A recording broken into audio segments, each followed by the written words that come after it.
Welcome to Higher Self Mastery, the podcast for women ready to leave behind who they were told to be and remember who they truly are. I'm your host, Dharmi Schumacher. This is your space to come home to yourself, to honor the inner pull for more truth and more depth, and more meaning as you enter a new chapter of your life. Together, we're reframing midlife crisis into the midlife magic that it actually is, because this is your rebirth. Through soulful conversations and spiritual tools, you'll reconnect to your truth and reclaim your voice and live the life that your soul came here for. So let's begin. Hello and welcome back to another episode of High Self Mastery. Thank you so much for being here. So over the next few weeks, I am hoping to do shorter little episodes for you, just because there's so much going on for everybody, and I just feel like that would be a little bit more helpful to have short bite-sized episodes to listen to. That's the plan anyway, but if you've been listening from the beginning, or if you know me and work with me, you might be laughing because I don't really do short form, hence why I take so naturally to the podcast platform, because I love to do long form and I don't like to restrict what it is I'm about to say, but I'm going to try. Okay, so that's the idea. I'm going to set the intention. This week we're going to kickstart one of these mini episodes with the idea of joy being your guide. So this December, it's the season to be jolly, right? We hear that in the songs that we listen to as we approach Christmas. Everyone's getting geared up to celebrate. It's festive and the energy is really, really high. However, unfortunately, more often than not, because of the commercial push of what this season, what these festivities have now become, it's anything but joyous for a lot of people. And I find that really saddening. You see people around you, everyone's getting burnt out, they're stressed, they're rushing around, cutting each other off in traffic. I live near a retail park, and if I do go into the retail park, like everyone's just got this anxiety, all over their face, and they're rushing about because they've got to get this gift and that gift and this food and get this organized. And it's just so much doing. The one thing I don't see as often as I would like to see, and I think that we would all like to see, is joy in people's faces, in people's attitudes, in their actions, their behavior. And it's ironic because this time of the season, this time of the year, whether you celebrate Christmas or not, whether you're religious or whether you're not, it's irrelevant, because it is a festivity that dominates most cultures, most countries all around the world at this time of year. And so you get sucked up into it. Even in the workplace, your work colleagues will be having get-togethers. Maybe there's a work Christmas party. Or if you're public-facing and you're in a job where you have to serve people or interact with people, there's all this pressure to just get sucked into it a little bit and go along with it, even if it's not something that you would do privately. And so you can't avoid it, unfortunately. There is no avoiding the buzz and, unfortunately, the chaos that also comes with this time of year. Now, it also, I spoke quite a lot about this back in September when we started to turn into autumn, and I spoke a lot about slowing down and the importance of following nature and taking nature as our example and following her rhythm to slow down, to turn inwards, to let things go, release what doesn't serve us. And I'm not going to go into that in any great detail today because I did a fair few episodes on that topic thereabouts and gave you lots of tips and tools. But again, this energy just goes against what we should be naturally doing. If there wasn't all this commercialism around this time of the year, Christmas actually is a pagan festivity of welcoming in new light, because December the 21st usually falls on the 21st is winter solstice. And I'm sure I'll do a separate episode on this, right? It's one of my favorite days in the year. And it's the shortest day of the year. And thereafter, from the 22nd moving forward, even if it may not seem noticeable initially, and temperature-wise we may still be going into the middle of winter, the days actually begin to get lighter. So that's what it actually is a celebration of. And then Christianity hijacked the date and hijacked that time of the year and made it not about the sun as in the sun, the bright ball of fire that we see in the sky, but sun as in the Holy Jesus and the Holy Spirit and all of that sort of thing. But if we did take a look at those traditional origins of what it is we're supposed to be doing at this time of year, there was none of this mental chaos, this mental crazy energy that we now are consumed by. It would have been such a small, quiet celebration, a time to stop and take a look at nature and then mirror nature and be with your family and be with your community, and that closeness in the connections in forging those bonds, right? It would have just been such a completely different experience entirely, which so few people have that actual experience these days at this time of year. And it is really difficult. It's so difficult to separate yourself from it. I'm conscious of it. I try not to get sucked in, but I live in this society. So, I can't sever all of those ties entirely without there being some kind of consequence. And especially made difficult when you have children, right? So there's some give and take there. But there's something that I want to invite you all to do. And that is this idea that this time of year should be first and foremost joyous. 'Tis the season to be jolly. All right? It's meant to be joyful. Your heart should be expanded. You should be overwhelmed with love and gratitude because of this quiet inner reflection that we're supposed to be doing in these dark winter months. To look around and take stock of everything that we have, the people we have, the relationships that we have, the abundance. And we can forget all that we have. We can forget to be grateful. We can forget to be happy and enjoy what is here in front of us already, all the fruits that we have, when we're not still and when we're not quiet.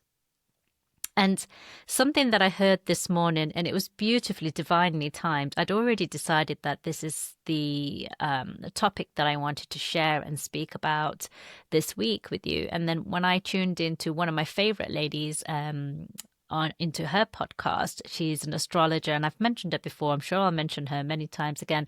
Her name's Kirsty Gallagher. And I was listening to her cosmic weather report. So she does this weekly weather report and tells you what's going on for the rest of the week, which can help you to align your actions, your decisions, and understand maybe your moods and behaviors as the week unfolds based on the planetary alignment. So she said something today which just really stuck out for me. And I was like, I've got to share that. So credit to Kirsty for this. And she encouraged everybody to have JOMO. So you may have heard of FOMO, which is quite common, which is fear of missing out. And I myself, I've spoken on this before as well. I'm sure I have suffered from FOMO for such a long time in my life. And I think a lot of people do until they really feel comfortable in themselves with who they really are, and finally are ready to embrace that in all its glory, in all its colors, and are no longer afraid to show that. But for decades, I had serious FOMO.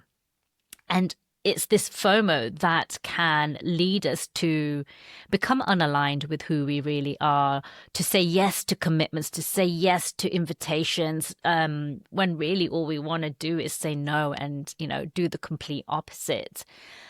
And so she suggested that we embrace the idea of JOMO, which is the joy of missing out. And I just loved that because it's a time to be slowing down, as I said. And often, because of all the social activities that are happening, it's so easy to overcommit. It's so easy to say yes to more than you want to do. It's so easy to feel obligated. And I catch myself here as well, and I'm sure many of you here will resonate. But it's at this time of year that we all start to think of our friends and our family, people we haven't seen. Maybe we've got the holiday, maybe we've got the time to actually go and do those trips and visit people. And that's where this can come in. I have been very, very consciously been keeping a very spacious calendar over this autumnal period, and I've been succeeding incredibly well, even to my surprise. But now, as we approach this final stretch, I'm starting to feel a little bit of pressure, a little bit of pinch, because different people are getting in touch. Oh, it would be lovely to see you. Oh, we're going to be in town. Can we pop round and see you? It'd be nice to meet up. And I want to see these people. These are people that I receive a lot of joy in spending time with, friends, family that I haven't seen maybe in 12 months or 6 months, and I want to reconnect with them. However, there already is at the back of my mind a little voice saying, be careful, Dharmi, because before I know it, my spacious calendar is not going to be spacious at all. It's going to be this date and this appointment, this social event, and this person coming over here and us going over there, and all this Tetris organization, right? Which is my idea of an absolute nightmare during Christmas. I'm not a fan of that. I just want to be able to wake up in the morning and say, what's happening today? How do I feel? Do I want to stay in my pajamas? Do I want to just watch movies all day and drink hot chocolate? Or, I want to have that freedom where I don't have some commitment every single day, or worse still, multiple commitments on any given day. And so that's at the back of my mind. And I have to remind myself that it's okay to say no. Or it's okay to say, I'd love to see you. Maybe can we reschedule for January? Because that's a beautiful time to catch up as well, because, a lot of people will suffer from the January blues after the hype of the festivities in December. So actually, it's a beautiful time to connect with your loved ones, because that will also lift up your heart. So I just want to offer you that suggestion to lead with joy. So before you say yes to anything, before you make any decisions, before you commit to anything, take time. If you can't make the decision in that moment, if you know yourself and you need some space to go away and reflect because you can get caught up with things in the moment, just say, I love that idea. Thank you so much. Can I get back to you? Right? And just give yourself whatever that is, an hour, 2 hours, half a day, to just go and be in with yourself to make that decision from your true, authentic self and really check in. Is this something that is going to bring me joy? And then agree or disagree or decline, right? So joy in itself is something that as adults we have unfortunately learned to dismiss as one of our main guiding signals. And children do it so naturally. In fact, they probably don't know any other way of being. They do what brings them joy, whatever that happens to be, irrespective of the rules, irrespective of the consequences often. And they will also have their tantrums and fight and argue and insist to do the things that bring them joy. And it's all the conditioning that comes from the parents. And I get it, I'm a parent, so, sometimes it's not always feasible or practical to just allow them to do everything that brings them joy in that moment. There have to be some kind of rules and parameters. But it's through that conditioning. And then as we grow older and through the schooling system and then societal conditioning and all of those kind of things, we forget to just follow the joy. And that joy can live in different parts of your body, but more often than not, you will physically feel. So tune into your physical body. Even for those of you who feel quite disconnected with your body's communication, check in and you should feel an expansion around your heart, maybe a warm, fuzzy feeling. But it's this heart center where that joy will often be centered from, right? But everyone's different. You may feel it in different parts of your body. And that's what I want you to check in with. Like, what brings you joy? There's a beautiful song by a group. Again, I've mentioned them before and I'll mention them many, many times again. I cannot put into words just how powerful their music is. And this is a group called Beautiful Chorus. And they have a song called, I don't know if it's called this, but certainly some of the lyrics. And it says, "Joy is your guide." And it absolutely is. Joy is your guide to living in alignment with what is absolutely in your best interest. What your soul, what your spirit will most receive the most nourishment from. What will fill your cup up the most. And there's not a one thing. It may not just be the one thing. It could be multiple different things at different times of your life, different times of your day, your seasons of your month.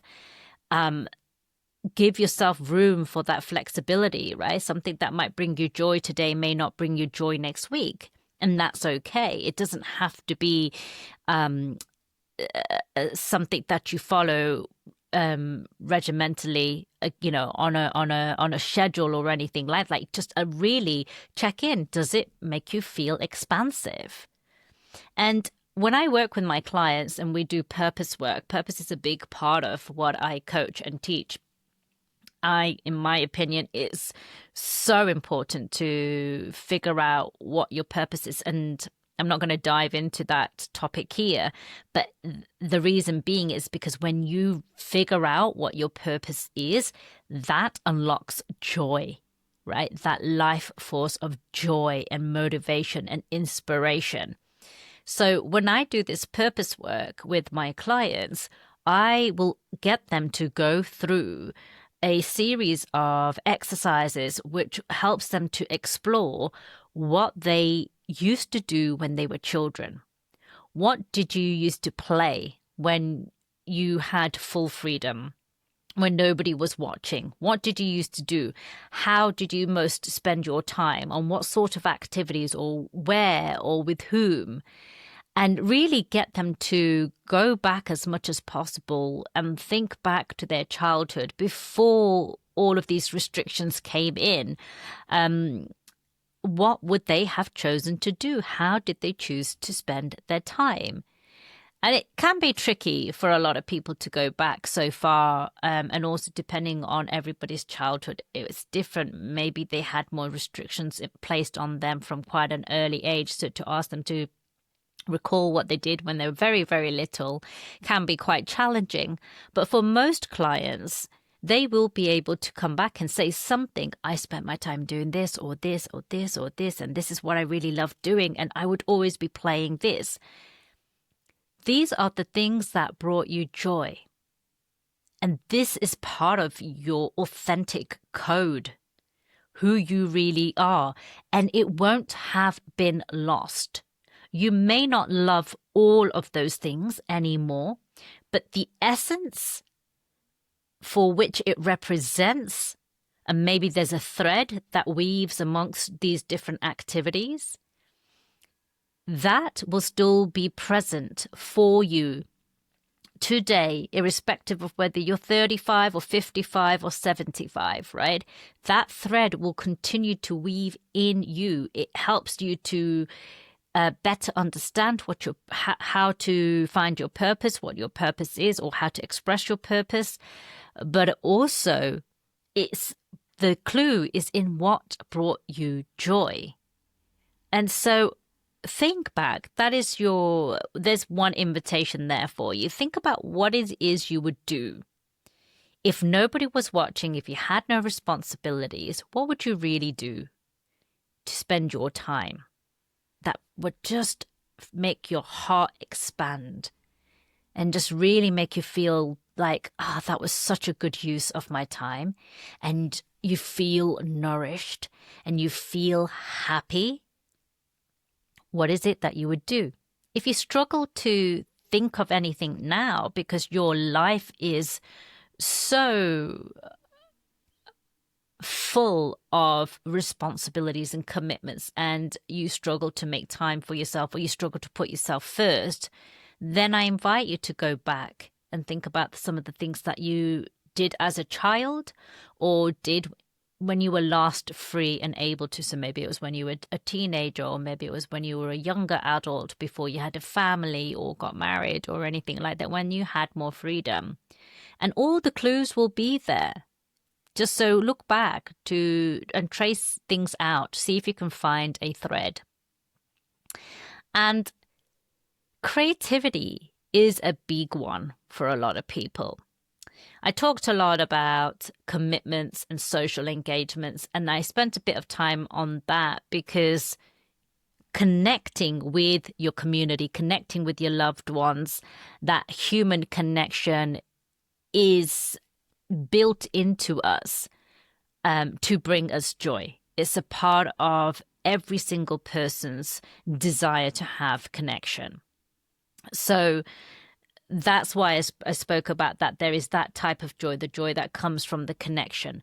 So now I'm speaking more about the activities that you would do, which aren't necessarily going to involve other people, right? And creativity can be a big one. And if you're somebody who's listening in right now saying, but I'm not creative, right? I'm calling you out. I do not buy that for a moment. Every single person is innately creative. It's just how we express that creativity. So I'm going to address this one first, because a lot of you will be business owners. A lot of you will have some kind of creative role in the work that you do. If you run your own business, or you are somebody who instigates projects at work or anything like that, your creativity may well come through new ideas of projects and offers and work that you want to do. Now, this is great. However, I would like to also just ask you to be cautious here, because this is not a time of the year where you want to have a beautiful, inspiring, joyful, creative idea, but then it's such an involved project, for example, or such an involved idea that it's then going to add an additional 10 hours of work into your diary for the next few weeks. So what I would suggest here, if that's how you express your creativity, if idea generation brings you joy, and that's how you can bring in some element of joy in, say, your working hours, right, aside from your downtime, then by all means do that. It's beautiful. But perhaps plan it out and then set it up so that you put it into action in the new year. I wouldn't even say January. necessarily a little bit later, in my opinion, but certainly for 2026, right? You don't want to be doing it now.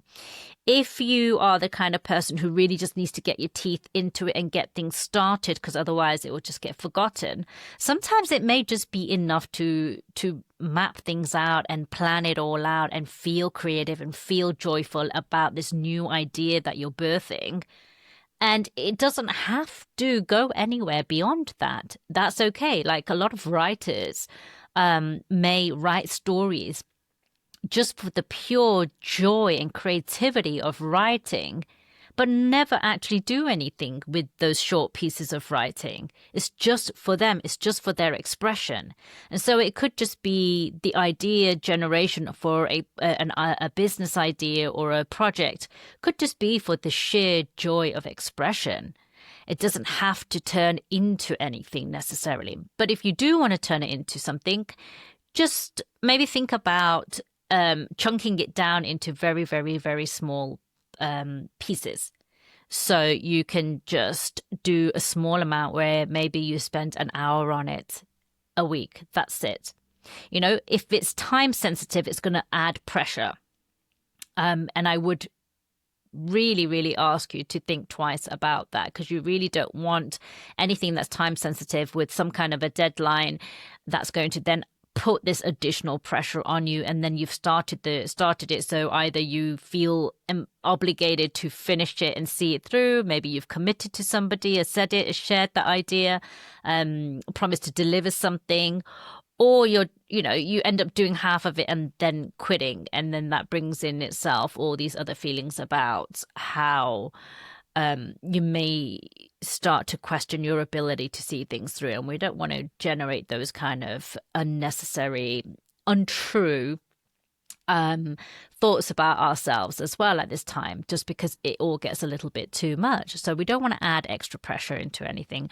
But by all means, set something up for the new year, or chip away at it without the pressure of a timeline. Okay, so as long as it still feels fun, as long as it still feels joyful when you sit down and you pick up that pen or switch on the computer or whatever it is, then allow it to be free flowing, and just do it for yourself. Don't do it for anyone else. I think that's really a key element in this, and which will allow you to keep it fun and light. The simplest one is to do things like crafts, for example, creative activities, right? And this is such a good time of the year to do this. For this, quite simply, I would say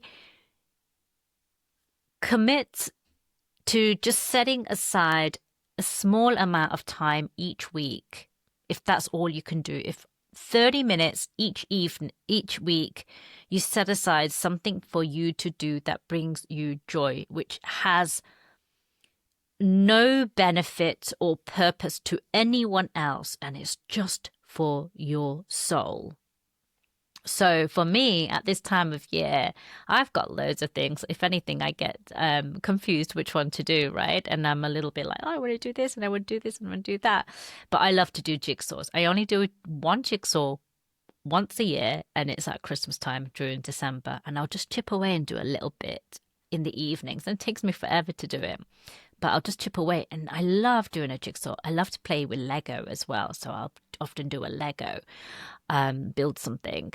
A new one that I recently picked up this year is macrame. So I'm trying to put something together. And I even had the thought, oh, I'd really love to just finish this piece off and then send it to my mother-in-law. It's something that's easy to pop in the post. She's all the way in Australia.